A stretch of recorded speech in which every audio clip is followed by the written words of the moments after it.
And just like that, we are going to get into it.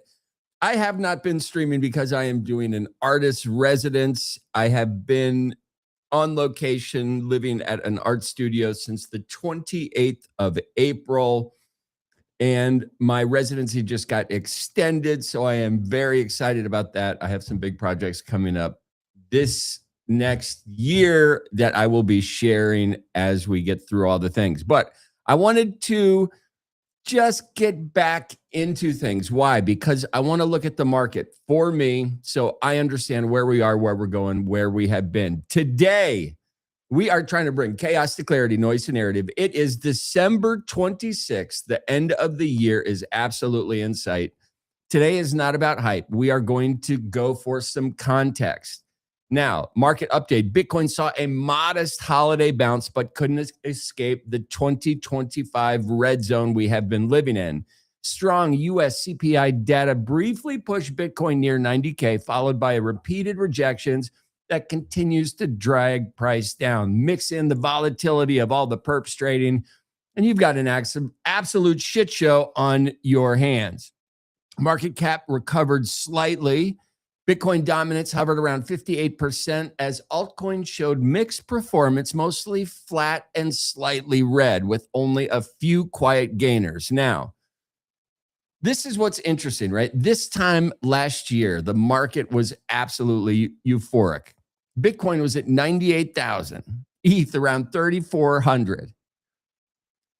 It begs the question, have we wasted the entire year in this space if the assets we invested in are priced cheaper than they were at this time last year? The short answer is no. Why? Just because I am retarded and I believe that. I was listening to a Peter Schiff space today, and he is enjoying his victory laps because gold and silver are at all-time highs. The interesting takeaway, his belief is that if Bitcoin rallies in this upcoming year and hits all-time highs, his belief is that that price will also pull gold and silver up. He thinks if Bitcoin goes up, his minerals are going to be worth more than they ever have before. I disagree vehemently with that statement. Once the modern everyday man realizes that Bitcoin is digital gold and accessible, it will change everything. We could be 3 to 5 years away from that everyman understanding that this is accessible in teeny satoshis. You don't need to buy a ton of it. That aha moment has not happened. With all of the onboarding, education, it boils down to this, is that Satoshi's famous phrase is, if you don't understand it, I don't have time to explain it to you. That time is gone. We need to explain how important this is, in my opinion, to absolutely everybody on the planet. We need to do it with patience and consistency. And I'm guilty of that. I have been doing other things, so I've not been doing my podcast. And there's a number of reasons, but InfoFi, I think, changed a lot of things. The accessibility of information through AI became so easily available. What used to take me hours to do to put a show together, I could literally do in 15 minutes. And the nooks and crannies that I used to have to look in are no longer nooks and crannies. They have bright lights shown on them, and they are accessible to everybody, which is wonderful because it makes information in this space readily available. The question is, are they researching it? Are they looking for it? The answer is no. They will not research it or look for it on their own. That is why we are here. If you believe in the crypto space, your responsibility is to help people find the understanding that ignited your passion. Go back to the beginning when you had your aha moment. Figure out how to capsulate that and share that with others. It is of utmost importance. Now, last year felt good because risk was being rewarded. This year feels bad because risk is being repriced and many of us are losing our shirts. Fear didn't show up at the top, it showed up after the reset. Rising dominance tells us that capital is currently hiding.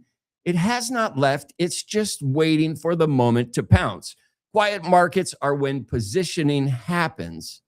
Understand that positioning is happening by more players and larger players than we have ever seen in the crypto space before. Celebration phases attract crowds. Going through this holiday season, sitting at the kids' table once again, because my crypto predictions all fell short, and all of my friends, family, and relatives are absolutely furious that they decided to invest upon my passion for this space. Luckily, they are all hodlers. They understand that the game is just to wait.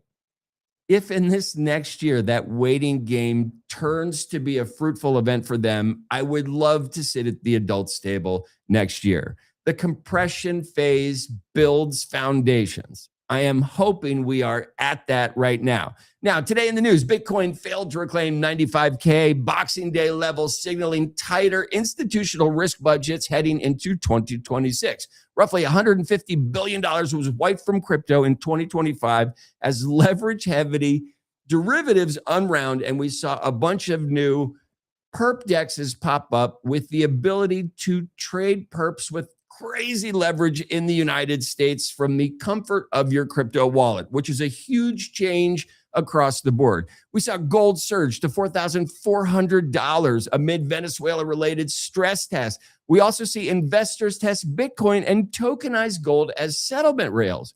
Could this crossover be something that entices both to investigate the other? Many of the Bitcoiners do not invest in gold, and the same goes for the gold investors. They do not invest in digital gold. We need to change that narrative. Long-term Bitcoin models still point at potential 2026 breakout. We have all been talking about it. The gentleman with the highest IQ on the planet believes that it is coming in the next quarter. He also says he's going to take all of his earnings and build churches for Jesus Christ. Trust Wallet just issued an immediate emergency. You are required to do a Chrome update. People are losing their funds, and it is absolutely no joke. It is terrible to lose your funds during crypto. Let's look at the heat map real quick. We are seeing a mixture of green and red. We will take it. Crypto greed and fear index 23 today, yesterday at 20. We have been in this extreme fear zone for a long time. This time last year, we were at about a 78 in extreme greed. Bitcoin dominance, it is in the green. Ethereum dominance is also in the green. What are we looking at? Bitcoin is currently trading at $87,412. It is down 8.6% for the year, which doesn't seem bad unless you bought it at $100 some odd thousand. Ethereum's trading at 29.24. What are you doing with your Ethereum stash? I am continuing to buy NFTs. BNB trading at 835. I love BNB token. I'm a fan of BNB, CZ, Aster, all the things. I want to skip all the way down to Solana trading at 122, and then I'm going to jump down to number 15 and look at Zcash. Let me know your thoughts about Zcash. The privacy narrative is such a risky venture when you mix it with worldwide government. I don't care how you spin it, how you flip it. At some point, if it is true privacy, they will come for it and say you cannot have that. Now, on X, one of my favorite announcements that I saw today was from Garga. And basically, Yuga Labs has acquired the Unreal Engine-based creator platform that powers the other side from Immoperable. They also negotiated a perpetual license to Improbable's high-currency tech for the other side. Along with the tech, many of the engineers and developers who were working for years at Improbable are now going to be joining Yuga for the new year. This is a huge announcement, It lets us know that not only have they been working deals in the background, now that they're ready to make an announcement, 2026 is going to unfurl with just mad activity. If you have not been to the otherside.xyz, I implore you to go check it out. It is an absolutely wonderful game. If you compare it to Fortnite in its infancy, what Other Side is doing is hands down better. It will grow faster. This announcement with Unreal Engine and Improbable devs, this is absolutely huge. We are going to see faster movement than you have seen in a long time. Now, I wanted to look at some NFTs super quickly. I am going to go to the 30-day. And if I just scroll down, the first thing I will say is that, you know what's in the green? Art, real art. Max Payne, the Terraforms by Math Castles, Axie Infinity, that's gaming. That's always going to be doing stuff. But Chromie Squiggles is just up 31% on the 30-day. We have a big event coming up in Palo Alto, which I think the CryptoPunks, maybe we see a rally with the CryptoPunks by them in and around this new Palo Alto museum. It's not far from where my studio is, so I think I am going to try and check that out. And the other collection that I have fallen in love with is the Flogs. So this collection, it is my favorite collection, one of my favorite artists in the space. This is something to watch, in my opinion. And word on the street is the Flogs will shortly be playable in the Other Side, which I am very, very excited about. We love that. We love all the things like that. And that is what we got going on this Friday evening, December 26th. If you tuned in, I so appreciate you. We're going to be trying to do these some more because I think it is important for us to onboard people all the time. You guys, I hope you had a wonderful Christmas. I hope your new year is a celebration that not only caps the end of 2025, but properly rings in 2026. Y'all stay out of trouble.